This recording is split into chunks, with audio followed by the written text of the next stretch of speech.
today I decided to log into Twitter to see what's going on, and I saw woke was trending with like 130,000 tweets. And it's because Ben Shapiro and Alexandria Ocasio-Cortez were complaining, were arguing about the term woke, and AOC was complaining, oh, well, the right's weaponizing language. And it's like, oh, really?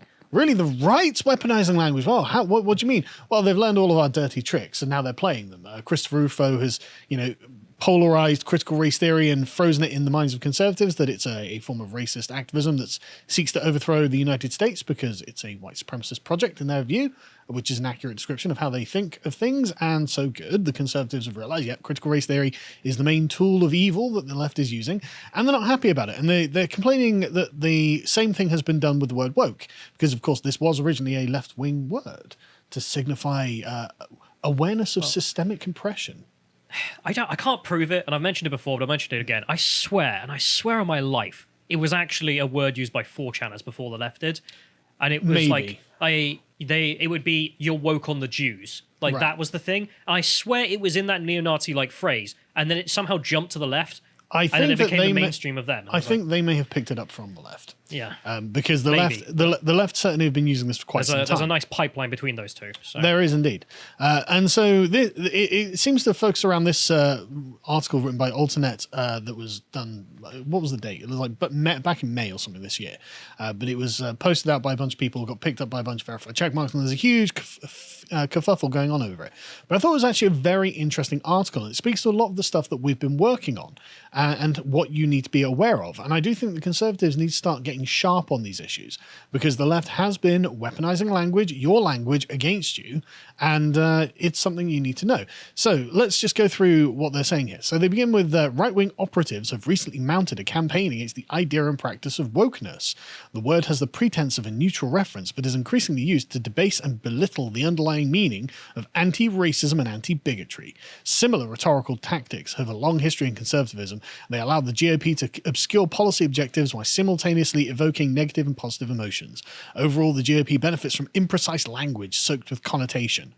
God, imagine. Imprecise language soaked with connotation. Oh, you're a white supremacist. God, what does that mean? Wow. Lots of definitions. It's a person and a system. Yeah, exactly. And so, it's definitely not just the right that's doing this, although I will concede that the right wing are also doing this. But subversion of language isn't exclusive to the right, is it? After all, define racism. A racism. Define woman.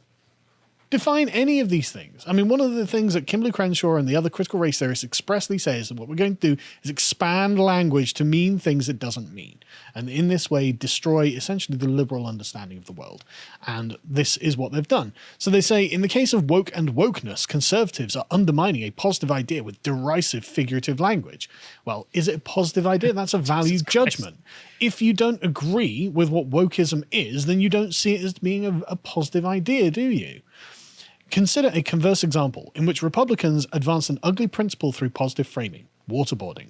It was described as enhanced interrogation by conservatives, and this was repeated by the press corps. Yeah, and that's correct. That's exactly the way that you have been operating. By reducing language, devaluing the language, as we discussed in our premium podcast on the subject. We've got a couple that are actually really important, and we go into this in great depth. Do you remember them? The ones in which we talked about the thick concepts. Yep, and the devaluing of language. The ethics of social justice. How social justice ends up justifying evil is because what they do is reframe what's going on, and this is exactly what they're complaining about with the enhanced interrogation. Again, value-free language is used in place of value-laden language, which you would otherwise say torture. Torture has got many negative connotations, but enhanced interrogation, well, it could be anything. And this is how social justice advocates do the same thing on their side. Definitely worth your time. I did a lot of work on this, so it's totally worth it. And we also went on to what is this value-laden language? Well, these are what they call, what was it, Peter Strawson, I think it was, called thick concepts. Concepts that are descriptive and judgmental at the same time. Is it a murder or a theft, things like this? Rather than a criminal. Yes. And again, I did a lot of work on this, totally worth your time.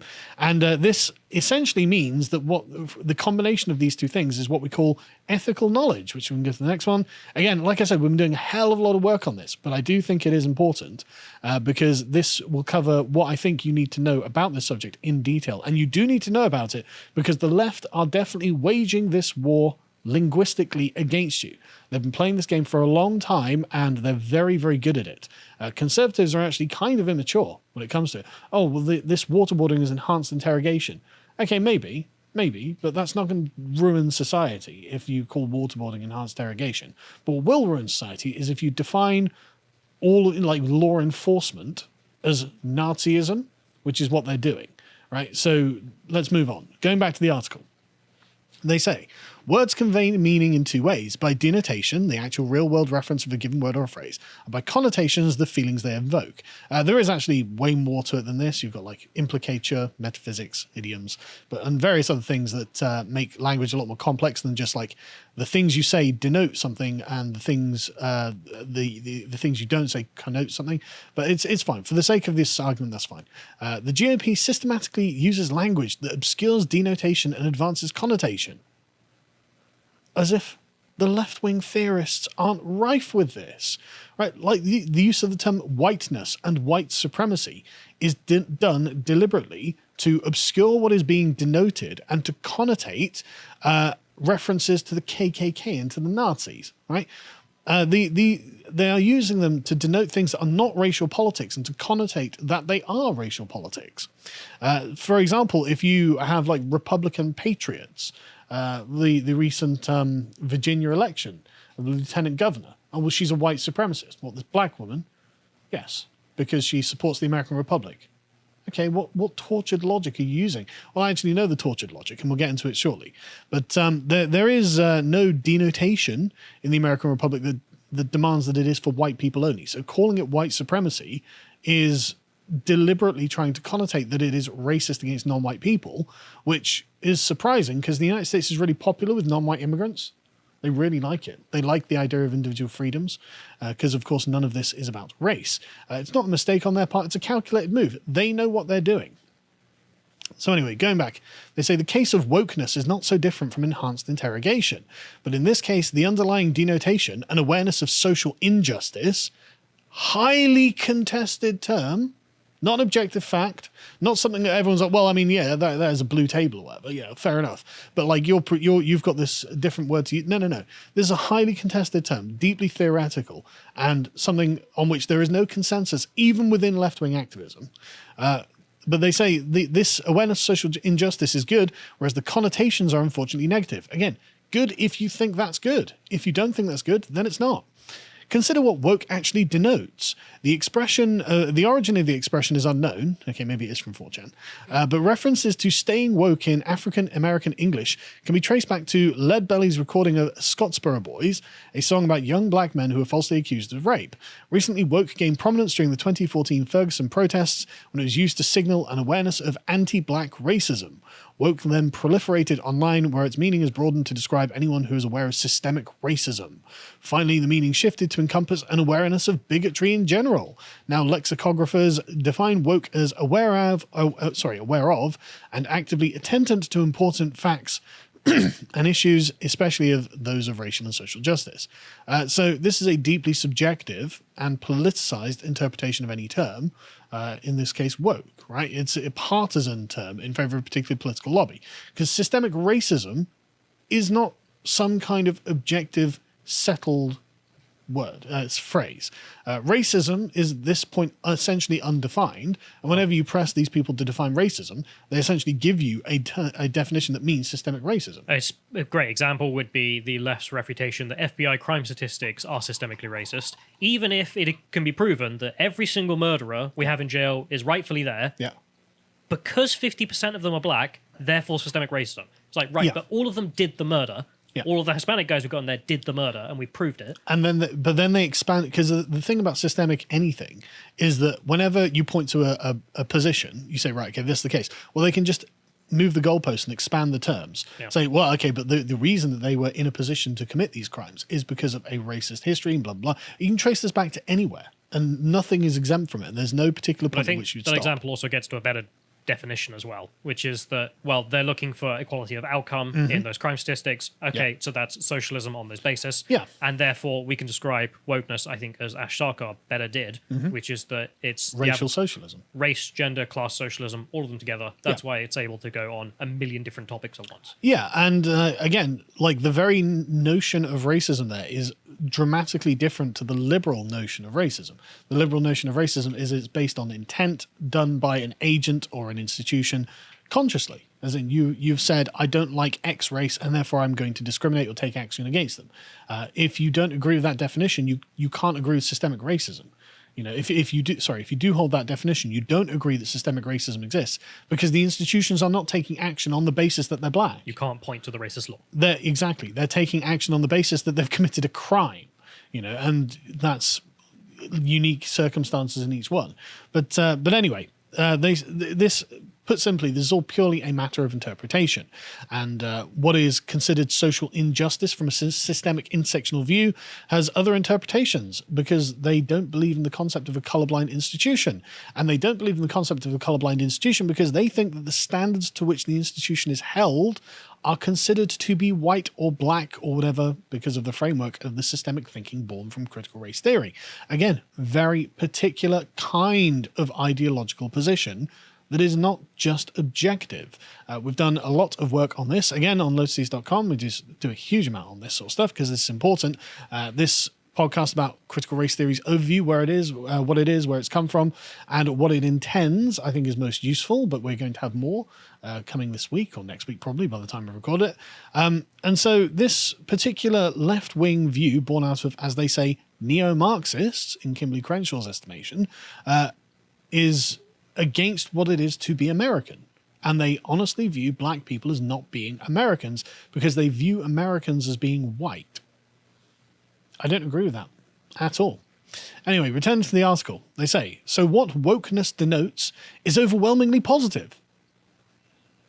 But not if you don't agree that the United States is a white supremacist project. You can't just say it's overwhelmingly positive if you don't agree with it, right? Awareness of bigotry and concomitant opposition. Yet recently, as conservatives have co-opted it, the term has become derisive. Woke people are unserious. You're allowed to roll your eyes at them. The race socialist looks funny. Yes. We don't take them seriously. Well, we've seen libs of TikTok on Twitter, you see. You know, it's not just them, though. Like, No, if you it's actually not. put them in government and see what they do, they will do the same things Well, we as their have. ancestors. Well, that's exactly what Joe Biden's doing Yeah. with the purge of the military because it's too white. Anyway, so yeah, they're unserious. You're allowed to roll your eyes at them because they're sensitive and sanctimonious. But again, like, what is bigotry in your regard? Like, how do you think of it? And how these things are framed through a racial lens is deeply divisive. So just saying, well, it's just bigotry that shows you an intolerance, that shows you don't want to be racially divisive. This is like... If you don't want segregation, you're a bigot. Yeah, and just to be clear, the critical race theorists are pro-segregation. They lament integration. They think it was bad for the black It community. really hasn't encompassed the antonym. Yes. You know? Yeah, no, and that's exactly what they did. They're explicit about this. But this is based on a particular and very aggressive form of anti-Republican, anti-integrationist, anti-Enlightenment politics that actively rejects the idea of objectivity. So you can't sit there and go, well, this is just good. It's like, from whose perspective? Well, not everyone's perspective. It's like, you just like it. I know, but it's like Adolf Hitler just telling you, look, Nazism's good for the German people. And Yeah. it's good for the world. And you just look at him like, Yeah, but I don't agree. But no one else agrees. Yeah, exactly. But he would say, well, I've committed to subjectivity in the way that Charles Lawrence commits to, or is it Derek Bell, I think it is, commits to subjectivity. But the author is presenting systemic racism and awareness of bigotry as if they are objective categories to which anyone can assent. This is a flat-out deception. We know that they don't. And consider also the scope of what is being justified through woke politics, right? A total radical change to avoid white supremacy. So this is license for any kind of insanity and violence given this framing, which is why the Black Lives Matter protests are literally cities on fire. The entire system that is responsible for the creation of everything within it, again, the fascist conception of the world, all needs to go. All of these things, any shop, any institution, the courthouse, a police force, a public bin. Yeah, there's Antifa. You've seen the footage of them beating it up. Yes, there's Antifa of constantly waste disposal is a form of white supremacy. Everything is a form of white supremacy, and so it all has to be attacked, regardless of whether it's owned by black people or not. As one of the ones in Minneapolis, where this black guy had saved up for ages and ages, finally bought this pub or whatever, or bar. Sports bar, that was it. And then it got it burned down. It's like, thanks. Black Lives Matter, solidarity. Screw you. But he was complicit in the white supremacy as well. And so this is all ridiculous. I'm pretty sure the car dealership down the road was also owned by a black guy, and that was the one where it had the sign that said Black Lives Matter, and then they set fire to his cars. Yeah. So you got that wonderful picture of the Black Lives Matter, and then surrounded just by burning cars. Yeah. And so all of the scope of what is being advocated here is just so radical, it beggars belief. Anyway, so they carry on. What's denoted by woke has been eclipsed by connotations. Well, thank God.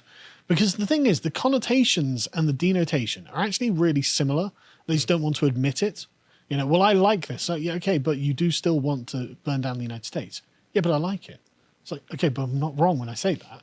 And, there are lots of people who don't like that. Anyway, when we hear woke now, we think of its history, not of its history as a metaphor for awareness. Yes, that's it. It's just a metaphor for awareness. That's all it is. Right? That's how you describe every ideology. Yeah. Well, yeah, I'm liberal. I have awareness. Yeah, exactly. The Nazis could say the same thing. We certainly do not think of the Enlightenment. We think of pious woke scolds. And perhaps unwittingly, we transfer this pejorative connotation to the underlying principles of social justice. But again, that is just ironic because this is exactly what they mean. They are repudiating the Enlightenment. They are saying, well, we're not universal men. We are particular men. They say we are the black community. We do not we are deliberately subjective. We reject objectivity explicitly in these terms. And so this guy going, oh, well, we don't think of the Enlightenment with good reason. They don't want you to think of the Enlightenment. They picture themselves literally as radical racial crusaders against a white hegemony that uses colorblind institutions as a form of deception in order to protect white property ownership across the United States and preventing the communist redistribution or leveling of all of this property. It's like they're literally just pretending not to be racist. Yeah. Well, no, it's worse. They're pretending not to be racist in order to hide racial oppression. I know, but that's really funny where it's like, right, but it's been 60 years of no racism. How are they trying to uphold the racial oppression? By not being racist. Right, okay. Well, I mean, you would think that the existence of black billionaires would, multi-millionaires would, give light to this, but they don't think in those terms. Right. They think systemically. So an individual black person who works hard, succeeds, and becomes a billionaire like Oprah Winfrey is not proof that black people aren't being held back. Because the fact that in Chicago or wherever, you've got ghettos of black people who have got a very poor culture and can't get out of that shows that this is a deliberate attempt at racial oppression, especially as there are white people in America who live in nice areas. And so that needs to be stopped. But anyway, they say, so if an elected official claims that wokeness is bad, journalists should just ask them what they mean. Journalists could ask, for example, is anti-racism bad? What about anti-bigotry in general? I'll get to that in a second. If they refuse to define what they intend, ironic, and when they deride wokeness, journalists should do it for them by citing the dictionary definition. How about we cite the dictionary definition when asked what a woman is? So when they say, what do you mean? What a conservative should reply to this is, we mean the intersectional worldview that sees American institutions as the product of a systemic racial attack designed to hurt non-white people. That's what they mean. And that's what you can say in response. When they say, is anti-racism bad? You can say, we do not agree on the definition of racism, and I'm aware of your definition of racism. Your definition pathologizes the institutions of the United States as being racist, and so being an anti-racism crusader also places you against the operation of said institutions, like the Department of Justice, like the courts, the juries, habeas corpus, the Constitution itself, the Declaration of Independence. That being an anti-racism crusader places you against all of these things. And when they say, well, is anti-bigotry bad? You can say, well, define bigotry. If it means the opposition to those who hold different views or hold a devotion to their own opinions and prejudices, then anti-bigotry means introducing a general element of intolerance into society, and we are not for intolerance. people are allowed to hold opinions of which left-wing activists do not approve. And as I said, conservatives need to get sharp on this stuff because the left-wing activists are sharp on this and they are using these philosophical weapons against you. And just to really hammer this point home, in the final paragraph, they say, quote, "We are in an existential battle." That's how they view this. An existential battle. Either the United States goes down or they go down. That's how they view it. There is no tolerance. And so for them to complain about bigotry, them saying, "Oh, you're a bigot," what do you mean? So you have a commitment to your own prior belief system. Yeah. Yeah, they believe they're infallible as well. Yes. Well, yeah, but the allegation of bigotry is literally to get you to detach yourself from a commitment to your own belief system in, say, the American Republic. That's what they're doing when they try to do this. They say the forces of bigotry are strong, and in many ways, our electoral system allows them to flourish, which goes to show you now the electoral system is the problem. The electoral system of the United States allows bigotry to flourish. So this is complicit in the hegemony of white supremacy in the United States, according to this position. And the thing is, this is a massive amount of bigotry for their own position. Like a bigotry, as defined in the dictionary, is just a devotion to one's own opinions and prejudices. Well, their opinions and prejudices are insane. The most insane animating forces in them, right? And so they finish with, "The evidence is clear. The actual principle of wokeness, the broad awareness of social injustice, is increasingly popular. We cannot let conservative rhetorical manipulations muddy this fact." But their own rhetorical manipulations have done good work so far for them, really, haven't they? And they're upset that there are conservatives who understand and challenge it. Thanks for watching this clip from the podcast of the Lotus Eaters. We broadcast live on lotuseaters.com at 1 p.m. UK time every weekday. And we also have loads more content that we don't put on YouTube, such as the memes and video comments from our community. Every week, we also have new episodes of our regular series, Contemplations and Epochs. In Contemplations, Josh explores interesting and diverse topics, such as the science behind the need for fathers in the home, or why people believe in ghosts and the paranormal. In Epochs, Bo and I go on, often at length, about various events and periods in history that are particularly fascinating. We've just finished a 5-part mini-series on the 100 Years' War, which I particularly enjoyed right up until the end of it when, spoiler alert, the French won. Alongside our excellent team of in-house writers, we also commission articles from outside contributors, and Silver and Gold tier subscribers have access to an audio recording of each premium article, so you don't have to read it yourself. We interview various contemporary thinkers and entertainers, as well as host the recordings of our live events. We also have a series of premium video content on the site, which we think is particularly worthwhile, or we simply can't put on YouTube because their editorial policies prohibit reasonable discussion on the subject. Personally, I think the deep dives we've been doing into critical theory and critical race theory are most important, as we reveal the origins of intersectionality and the plan that the radical left has for our societies. We are funded almost exclusively by our subscribers, so if you'd like to join us in the work we're doing, head over to lotuseaters.com and we'll see you there.